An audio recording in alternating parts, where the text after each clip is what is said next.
appreciate it so much. And everyone who's here, Ruth, who just joined, welcome. Hi. So it's really about the eclipse tonight, all about the eclipse. The eclipse was actually yesterday at 6:01 a.m. Eastern Standard Time. So I know a few people saw it actually with the naked eye, because you could. You did? Excellent. Yeah, very lovely. And this was a doozy. This was something that astrologers have been looking forward to for the whole year. This is the main event, really. And the fact that it happened on election day is also significant, because the astrology of the time is such that the way I saw the election, and that's the only way I could keep any kind of sanity, was to look at the astrology and see that we were really heading toward our destiny, that what happened yesterday, and what we're finding out today and in the next month is pushing us toward our destiny as a progressive, innovative, enlightened society, awakened society. So because of that, because the North Node, the Moon, and the North Node, Moon, and Uranus were all together for this eclipse. The three of them, like in a pack, traveling. And the Moon always represents the people in the chart. It's like, what's the tone of the people, the emotional tone? And in the case of it being so close, the Moon in Taurus, so close to the North Node and Uranus, it's literally a feeling of needing to move forward, but not incremental, although that's how it happens. The feeling is we want a quantum leap. We want to just move into this future that we are co-creating, that we are envisioning, many of us. And that is happening, is actually starting to take root. And so we have this movement in this eclipse. And let me just tell you what the eclipse is. There's two sets of eclipses every year, lunar and solar. So this is our second set of eclipses this year. And this happened to be a total lunar eclipse. So here's the Earth, here's the Moon, and if I had another hand, it would be over there. And so the Earth is in the middle, and we have the Moon and the Sun on both sides. So the Earth is actually in the middle of this dynamic, this opposition. Always at a full moon, there's this opposition of the Sun and the Moon, and this tension, this dynamic that wants to bring things up, wants to reveal what has happened over the last 2 weeks, especially from the new moon. So we had our new moon 2 weeks ago. This is the full moon from that. And the moon in Taurus means the sun is in Scorpio, but not just the sun, Venus, Mercury, the sun, and the South Node. So what does that mean?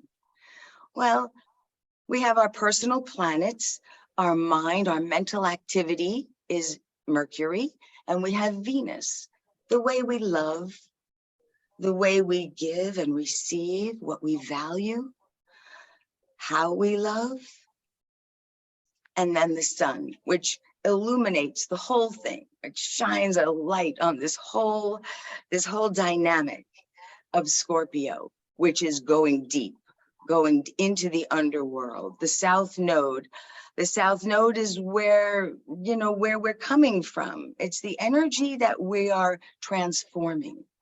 Just in general for this year and a half, from the beginning of the year to next May 2023, where we have the South Node in Scorpio. So we're transforming, we're purging, we're cleansing, we're separating, we're clearing out what no longer belongs, relationships, habits, thought forms, where we live, work, whatever it is that's no longer appropriate for our growth, whatever stands in the way of our health and vitality. And in the case of Taurus, the North Node, our destiny now is to become more simple, more self-sufficient, and more peaceful. Think the cow, really, Taurus is the cow in the field. It's Venus, the goddess, lying in the field in repose, having done all the creation, of the crops and the earth and everything. She now reposes in Taurus, and she allows that creative energy to kind of just take her. She takes it in. Taurus is a receptive sign that receives. So really during this time, being in a receptive mode, receiving the bounty. Taurus is bounty. It's the riches and resources of the earth. It's money, it's possessions, it's beauty. And more than anything, at its essence, Taurus is knowing how to be content with what we have and finding what's really important. This isn't important. It's the Marie, I forget her name, Kanjo. If it doesn't, Kanzo, if it doesn't spark Kondo, thank you. If it doesn't spark joy, if it doesn't mean anything, then it really doesn't belong. And that's the general tone of Scorpio anyway. So you put those four together, South Node, Sun, Mercury, and Venus, all together in Scorpio. And what we have during this eclipse is a massive opportunity of just like dropping, clearing lifetimes of patterns. Now, it might just happen if your karma is ripe for it, but a way to ensure that it'll happen, ensure the likelihood of it happening, is being conscious of what it is that is interfering in our well-being, what interferes in our peace, what creates disturbance, emotional disturbance, complexity. Scorpio is all of that karmic emotional complexity that has been like pushed down, unresolved, suppressed. Think rage, think shame, guilt, sorrow. It's the whole bag of stuff that we'd rather not look at. Now, during this eclipse, and for all of you who were here during the new moon talk, there was I stressed paying attention to what came up during this time. Really embrace the shadow, actually be prepared to meet the shadow daily, and create a space, a safe, loving space, so that that shadow could be seen, worked with, integrated, understood, loved, cleared, whatever it needs to do. But really, love is the factor that's essential here, because this stuff is so gnarly and so like rough and, kind of deep. Unless we hold this beautiful, clear space of love, as these feelings come up, we are probably going to just keep pushing them away, or we're going to be acting them out. What Scorpio does when it doesn't own its feelings, when it doesn't own its stuff, take responsibility, it tends to project it onto the other. So during this full moon, now the energy is at the apex from this new moon in Scorpio. So at this apex, so the oppositions also can represent power struggles. Scorpio is one of the two signs of relationship, Libra being the other. So the power struggle could be my needs versus your needs. my wants versus your wants, my desire for solitude and alone time versus your desire for closeness, intimacy, more from me. So we have to watch that. And, the wise path, it's like the Buddha talked about the middle path, being able to walk that middle path, recognize our needs, that's Taurus, really honor our needs, give what we, give it to ourselves, and also honor the needs of our loved ones. We don't have to meet the needs all the time, but just by honoring their needs, just by validating, by recognizing, I may not be able to meet this need for you now, but tonight, or tomorrow, we make this beautiful, it's a dance of honoring both. One could use the word compromise, and I think there needs to be some compromise during this time because Scorpio is so intense. Scorpio tends to be very black and white in its seeing. It's all or nothing. It's this or that. It's, everything or nothing. So watch for words that you hear or say like that when you're talking to yourself or someone else, because nothing is all, or if a person's saying that to you, because nothing is all or nothing, black and white, black or white, this or that. So how to find our way through this incredible tension, because there's not only the opposition of Scorpio and Taurus in the skies, Saturn is squaring these 2 points. Saturn, the taskmaster, the grim reaper, the karma bringer. But in this case, what Saturn, I feel, is doing,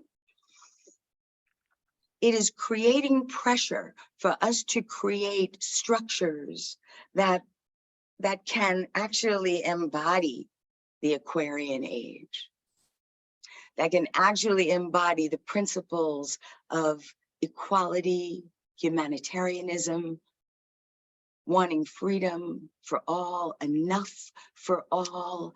What I have to say, Joe Biden, I just have a very soft spot. I love him. I listened to him today and I just feel his heart, is decent and good and cares. And that's kind of what the next few years are really about, establishing new structures that can allow for these values to manifest. And the fact that so many young people turned out to vote. This is the moon North Node Uranus in Taurus, in my opinion, because Uranus is that youthful energy that it's even more than youthful energy. It's the thing that anything is possible. That we can go from a seemingly very dark, stuck place to breaking out and free, really, literally in a moment. I've heard people describe like looking at a shaft of light coming through their kitchen window and immediately coming out of a depression that they were in for months. So there's I think Eckhart Tolle says that he had a moment like that where he was at the bottom of the bottom, and he had just this instantaneous recognition of being connected to everything. And he was, I think, suicidal. And at that moment, he was released from all of that suicide, and he just came into a new place entirely. And now he's a world teacher. So this is the possibility of the time. And I feel the more that we are aware and we set these intentions, as I know new moon, I say, is the intention setting time, and the full moon represents the fruition. So look at what if you did set intentions for the new moon, look to see where you're at with them now. And because we're staying in a prolonged period with Scorpio, at least until November 17th, and not out of the woods until November 23rd. So we have here, a while to work with these energies. And as intentional, as really clear with ourselves, ruthless honesty. Scorpio loves ruthless honesty. If we hide from ourselves, Scorpio really has a nasty bite. So we want to do our best to put it on the table, to be honest. And if we feel like we can't, like astrologically, there are some of us who have our sun signs in the 12th house. And that simply means that we don't see ourselves very well. And it helps to have, it's essential actually, to have a mirror, to have a clear mirror. So somebody you love and knows you well, you can go to them and say, what do you see that really gets in the way of my health and happiness? And that would be a great service to do to one another, to share what's in our blind spots if we're not seeing it. But it's that kind of desire to see it, to hold in love, because so much of this shadow, so much of these feelings are actually places that have been banished, that have been repressed, have been cast aside, away. So we're just bringing them back. There's a beautiful term called soul retrieval that has been used for decades now that I'm aware of, and probably way before. It's a shamanic process of calling back the parts of oneself that have left. And in moments when it's too much for us, the tendency is to leave our bodies, to disassociate. And if there is not a person, a loving human being present to hold us in that trauma, in that pain, then most likely that part is going to be banished. We're going to lose some part of that. And ultimately, during this time of Scorpio brings it up in our dreams, in our waking hours, in our encounters with others, especially whenever we're triggered. That is it. That's a moment to look at, oh, what do I have to see? What's the shadow showing me? And take a few breaths. We've been doing breathing together for months, and I know many here value, the practice of breathing mindfully. So creating that beautiful space with breath. And at the end of this, I'm going to end with a short meditation, opening the space for us collectively to support one another in seeing whatever it is that is wanting transformation now. We create that space to see and to just offer it into the fire, to offer it up right here and right now, and see for yourself the power of this time. Whenever we talk about the power of any time, and especially with Scorpio, we also recognize that it's very, very intense, that people are struggling, that people are feeling tremendously anxious and worried, depressed, upset, triggered, frustrated, annoyed, set back. Mars, our planet of action, has now stationed and gone retrograde as of October 30th, and will be retrograde until January 12th. So what does this mean? Well, it means our forward motion is somewhat impeded.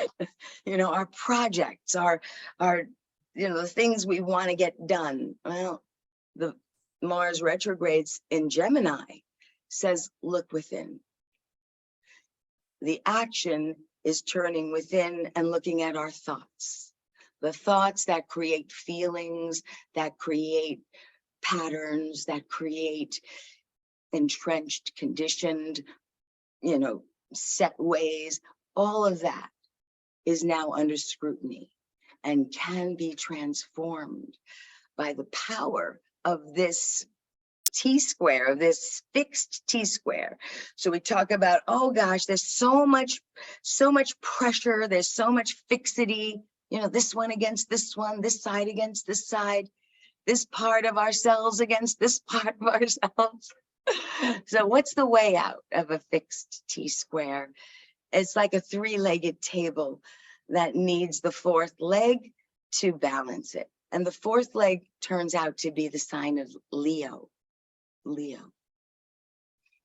So this underlines what I was saying about the heart. Leo is really all about the heart. It's all about love. It's all about allowing, being present, being innocent. It's the sign of the child, in its like greatest expression. It is the divine child. It's the divine child in each one of us that trusts life, that takes risks, that allows vulnerability and allows ourselves to get hurt and open up again, over and over and over again. So it's that place of love and trust that we can inhabit during this time actively. In our imagination, we create this aspiration to inhabit that place of deep love and deep trust. And there's a joyfulness to Leo. There's a playfulness to Leo. We have to laugh. We have to play. This Scorpio, this eclipse, it's intense. It's emotionally draining. I know many people are exhausted. Please rest. There's a beautiful asteroid Ceres, the mother, in Virgo, who is supporting. What Ceres in Virgo does is says, this is the food that's good for you. Eat it now, not too much. Have it be real food. Go to bed now. Breathe, relax your mind, empty your mind. Do a release of tension before going to bed, taking a nice shower, bath, and then let go into a restful sleep. Ceres in Virgo is supporting health habits that support our body. And the support of the body that Ceres offers is in harmony also with another asteroid, Pallas Athena. And Pallas Athena is making this beautiful grand water trine with the Scorpio planets and with Neptune in Pisces, also Jupiter in Pisces. So in the midst of this tension, there is a shift that we can make into a more open, fluid system.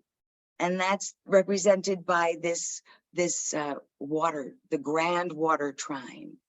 So we take care of our bodies, we breathe. There's this real like deep mother love, a sense of, this is Pallas Athena in Cancer, to so love our life, our world, one another, to feel such a sense of care. Like, I want to help in whatever way I can, because all of these beings have been my mother throughout time and space. That is what the Buddha teaches or taught.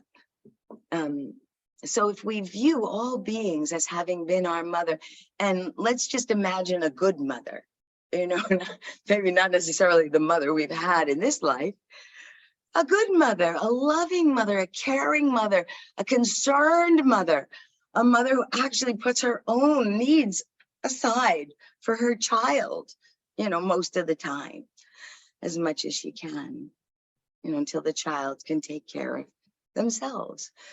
So to really take on all of these places in the chart on the wheel, whether it's asteroids or planets that I'm talking about, I'm just reminding us that yes, they are visible entities in the cosmos, some seen by the naked eye, some by the telescope, but really they're aspects within our own psyche. They represent aspects within us.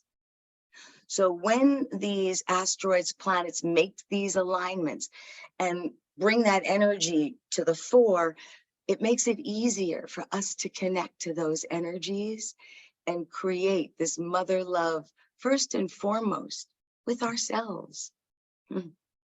Really honoring the needs that we have during this time. And then there's a great opportunity to connect the mind and the heart and the body. Again, it's the feminine asteroids working in harmony. So there's a way to balance the mind. My beautiful husband who's on the call here today, he was balancing his chakras last night. And I thought, what a great thing to do during this time. For anyone who's inclined to balance your chakras, do it. Breathing, yoga, tai chi, qigong, bare feet on the earth, good soups, healthy foods, all of that helps to bring us into balance. And when we do, there's a new place we can abide in this time. I've noticed it a few times when I've gotten really tight in the last few days, very kind of worried about the election, trying to let the astrology calm me down, but still a little worried.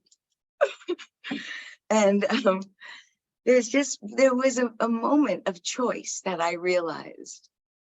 Mars in Gemini really highlights choice.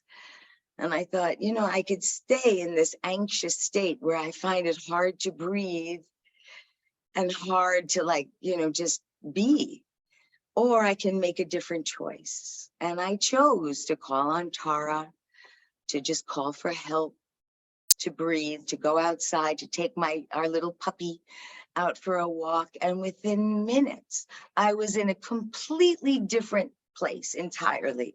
It was not even close to where it was 10 minutes earlier.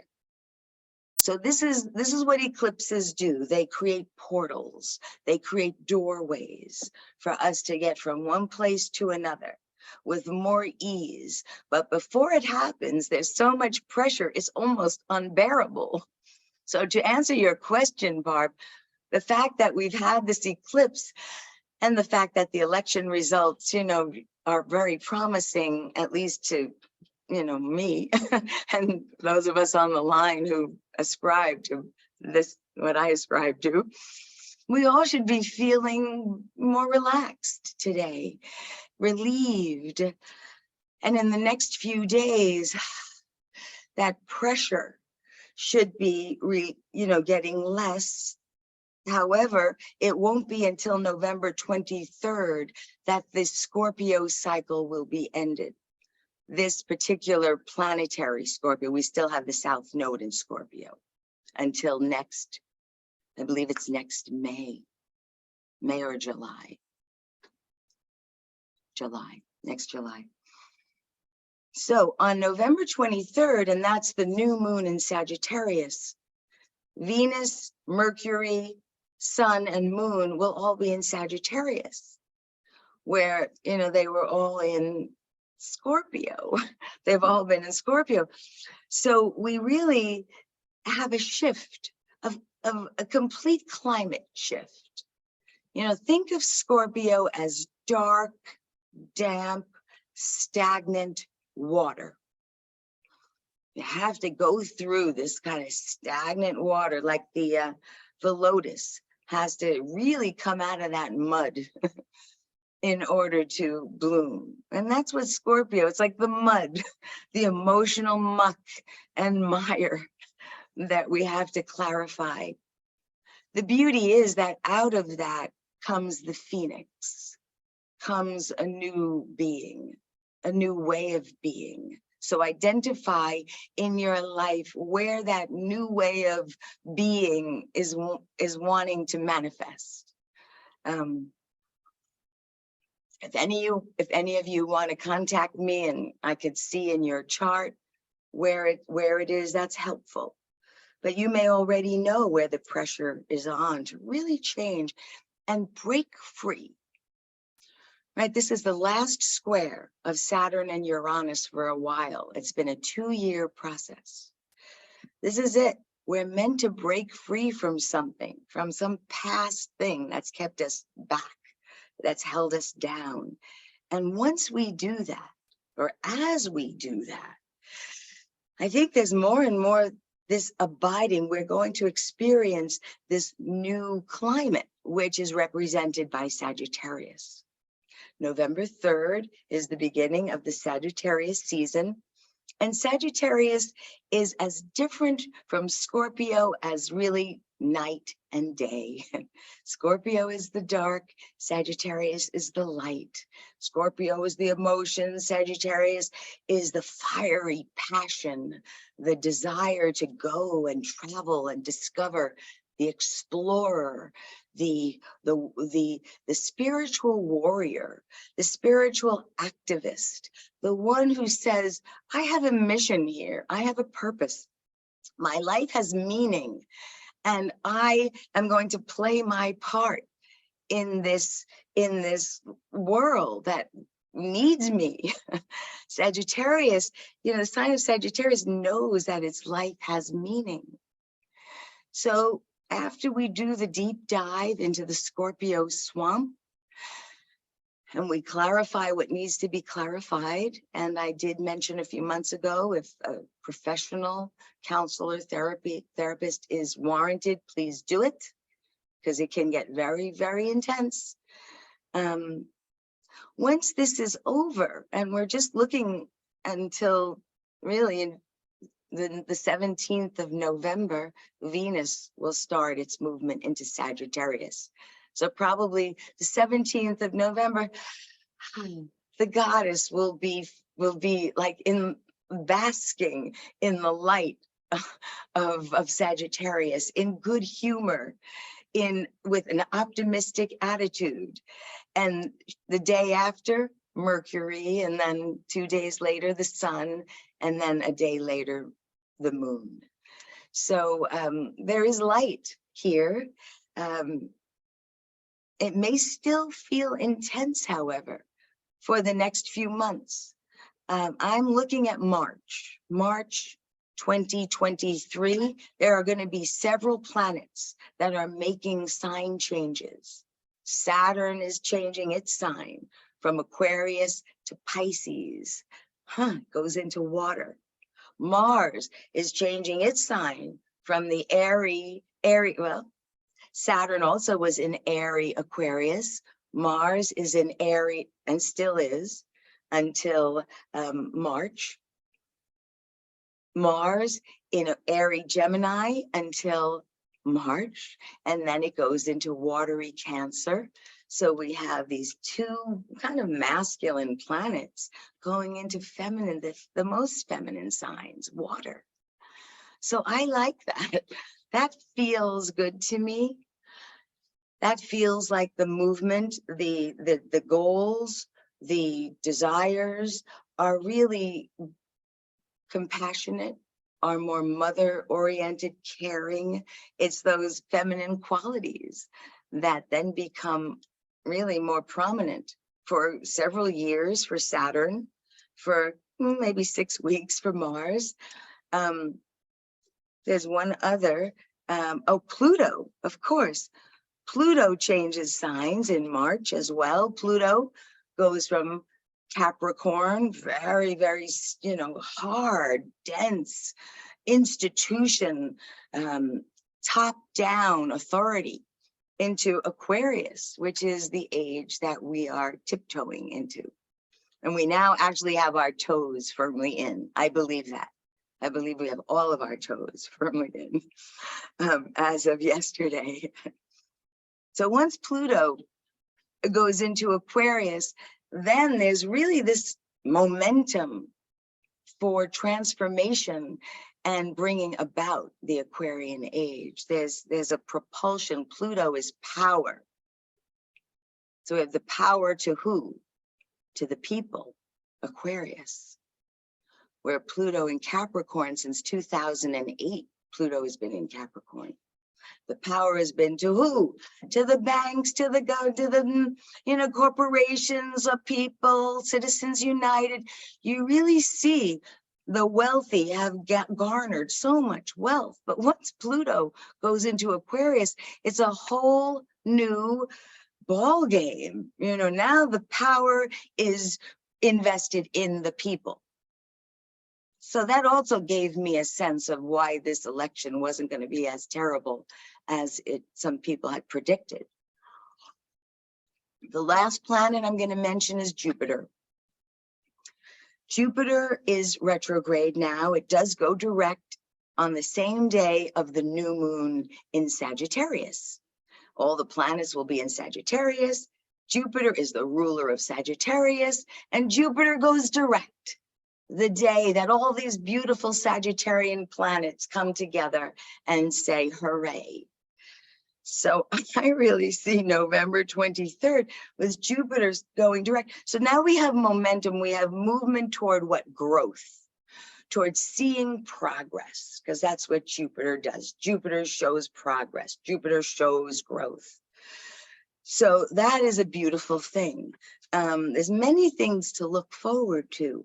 And I think the more comfortable we become in these waters, not so quick to jump out, although I know these waters have been particularly difficult for some. So I could understand the desire to say, when is it done? I would just say that I think we're gaining more resilience. I think we're learning how to navigate these waters better. And I think that that's what's needed. We are the transformers that this world needs. It isn't the planet Pluto that is changing this world. It's the planet Pluto that's influencing us to change the world and own our power, which is what Pluto ultimately says. Own your power. So then, and then Jupiter changes sign. Jupiter goes into Aries on December 21st of this year. And once Jupiter goes into Aries, then you really see let's go here. Then we're going to see a movement that we hadn't seen. Why all the months that Jupiter was kind of hanging out in Pisces, finishing up old business in Pisces. But Jupiter only stays in Aries until May 17th of 2023. And then it goes into Taurus. And it goes in for a full year. Jupiter in Taurus. Jupiter, the planet of abundance, of growth, of expansion, in the sign of the goddess, in the sign of Earth, in the sign of our bodies. It's so beautiful. I really feel like 2023, starting March and really kicking into gear in May, I think we're going to just we're gone. We'll look back at this time and go, wow, we survived, we made it, and now we know we're on our way. So that's the, I am a positive astrologer. I will admit my positivity bias. I have a lot of planets in Leo, and I will look at the positive before looking at the negative always.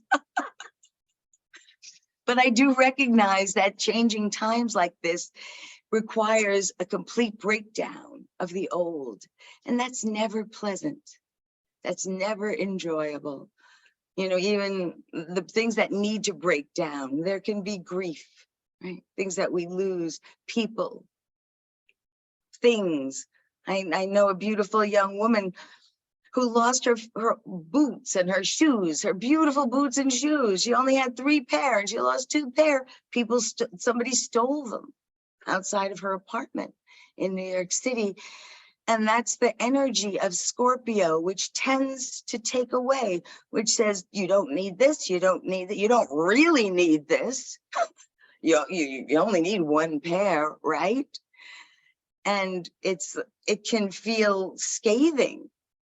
You know, it can literally feel like, oh, like the skin sometimes is peeling off the body. Like, oh no, I don't want to give that up. No, that's a little too much. I really want to keep my skin.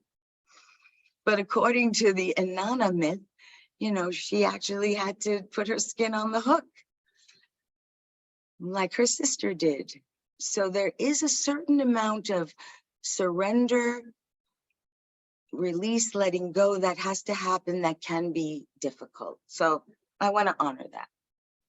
And I want to create a space where grief, you know, always with Scorpio is the sign associated with death of all, and with all initiations, birth, death, all cycles, you know, from one form to another form. That's Scorpio.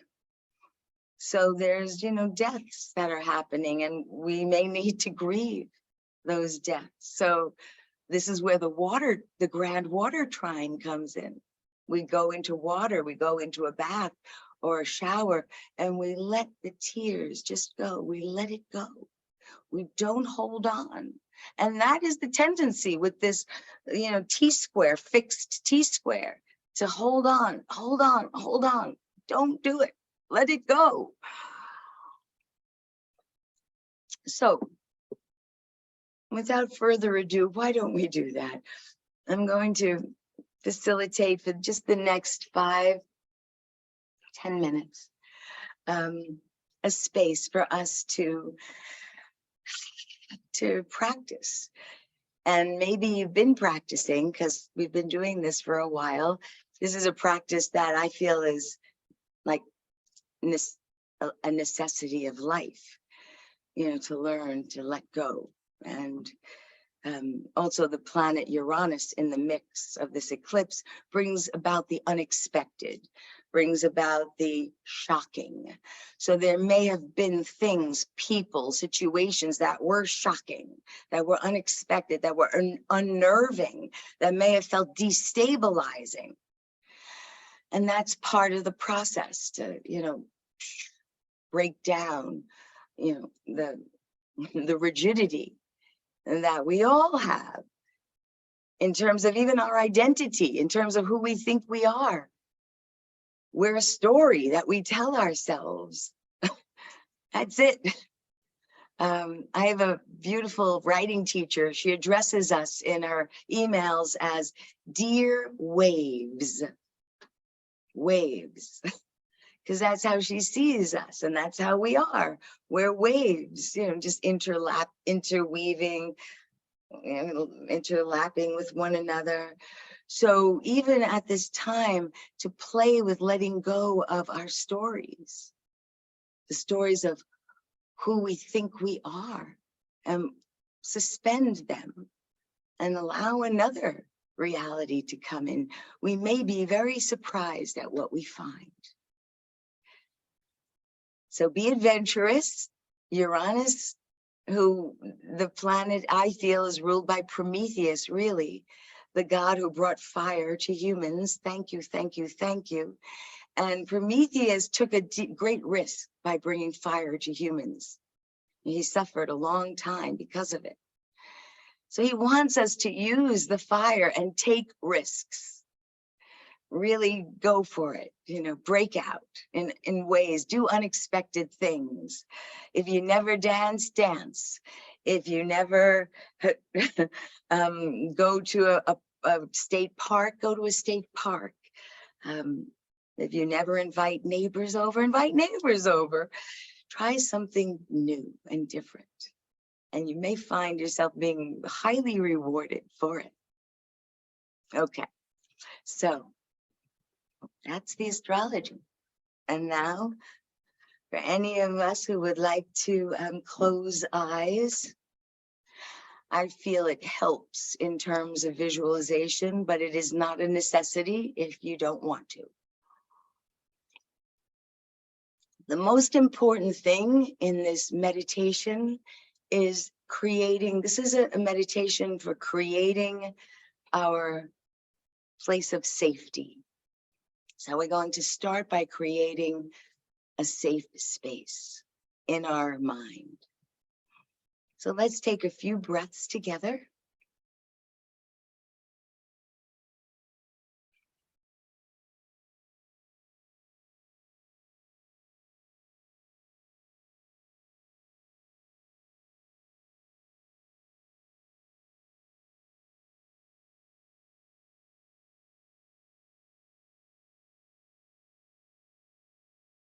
And putting one hand on the heart, another hand on the belly. With the breath, simply intend that there be balance.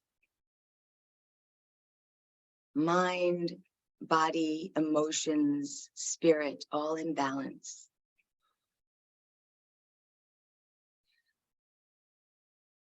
With each breath, we relax more deeply into that beautiful Taurus energy. You may feel a little tingle, a little electricity, or a lot of electricity for some. That's Uranus next to the moon in Taurus, with the North Node in Taurus. Uranus adds this electrical, this real spark, this quantum energy. So as we relax, we could also feel very electrified and energized at the same time. That would be normal.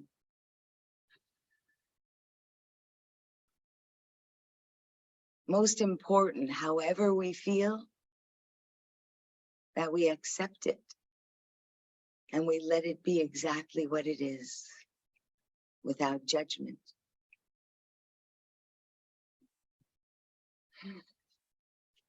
And now imagine inhabiting the heart.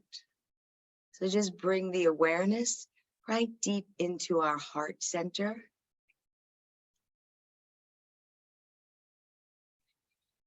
And visualize connecting this heart center with everyone on the call's heart center.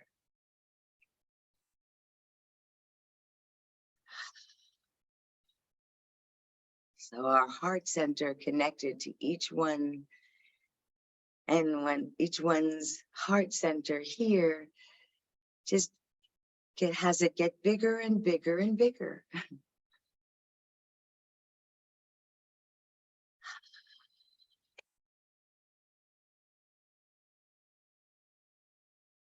And in this heart center, we call our ancestors, our spirit guides, our helpers, all the ones that are here for us to guide, protect, inform.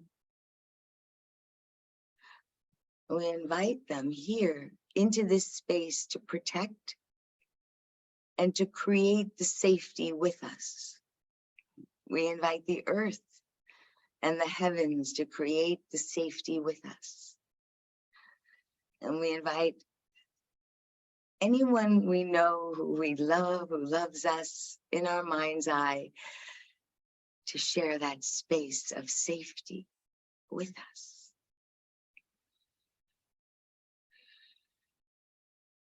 And letting ourselves drop deeper into that heart space. Visualize a place either known or imagined that brings deep joy, comfort, peace. A place that you feel safe, secure. Visualize it as clearly as possible. What are the smells, the sounds, the sights?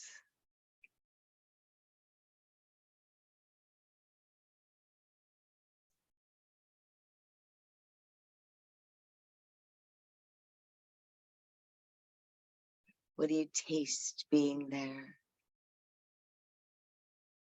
What's the air temperature? Is there water? Is it in the earth, on the earth, above the earth, somewhere else entirely?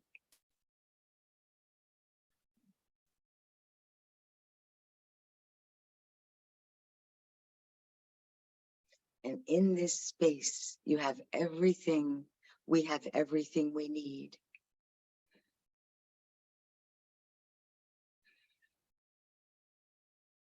In this space, we feel the love that lives as who we are, that is who we are. We actually can feel it here in this heart space, connected to one another's heart space. Feeling this love that we have for family, friends, animals, the earth, for whatever, and then for ourselves. And let that love now turn toward ourselves. Filling that heart space, that beautiful, imagined, safe place with love.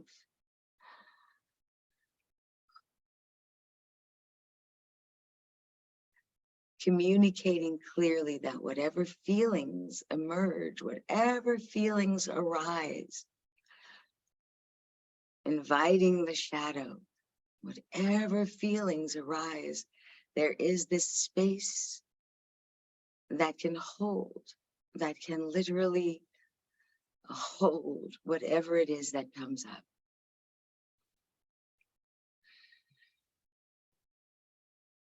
And now let's look. If you're willing, if we're willing to look, taking a few deeper breaths, let what needs to be felt and seen from the shadow be seen and felt in our love.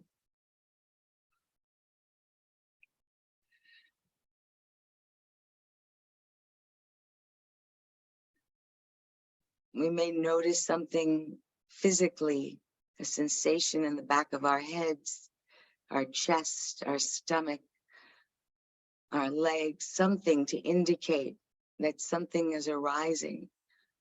We're inviting the shadow to come, inform us what needs to be seen, what needs to be worked with. It may be seen right away, you may know it. And for that, we can be grateful. But if not, just keep a space and let the feelings come through. What is it?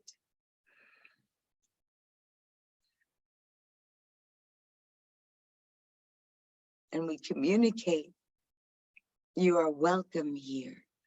These feelings, you are welcome here. Because this is a safe, boundaried space. And in this space, we can see and feel and transmute, transform whatever poison, whatever trauma, whatever difficulty. The most entrenched habits and patterns can be cleared during this time if we have a willingness to see and feel what they are.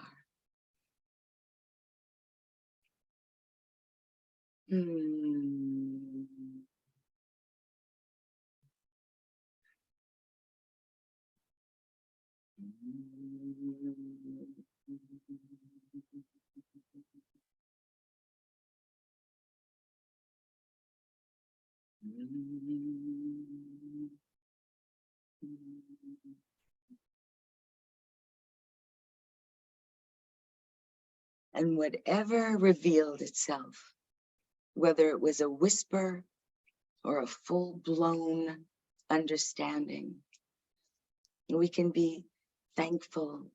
Let's thank this part of ourselves for being willing to reveal. It's in the safety that we present that these parts feel safe enough to actually come forth.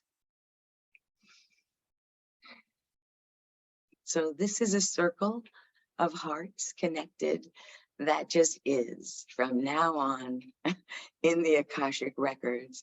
And feel free to use this circle of hearts to do this work if you want. The love is available, and I appreciate all of us entering this territory. And so there's a gratitude that we can extend to ourselves and to each other, you know, to be vulnerable. It's a very precious thing. So, and then at the end, let's close up this space, giving thanks for this time. We thank our ancestors. We thank the four directions, the earth, the heavens. We thank our spiritual guides, our spirit council, our angels, all of those who work with us for providing this space now and in the future whenever we need it. It is there. And we can now close up this space until further exploration, releasing these precious ones that are here to help us anytime.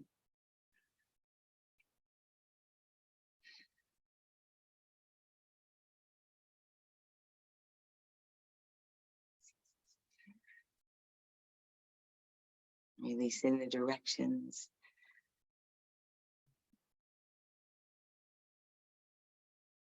And then just taking a few breaths to ground, like, you know, feeling feet, legs, even massaging the calves and the thighs and the arms, just being fully back in one's body after doing this work. Very important.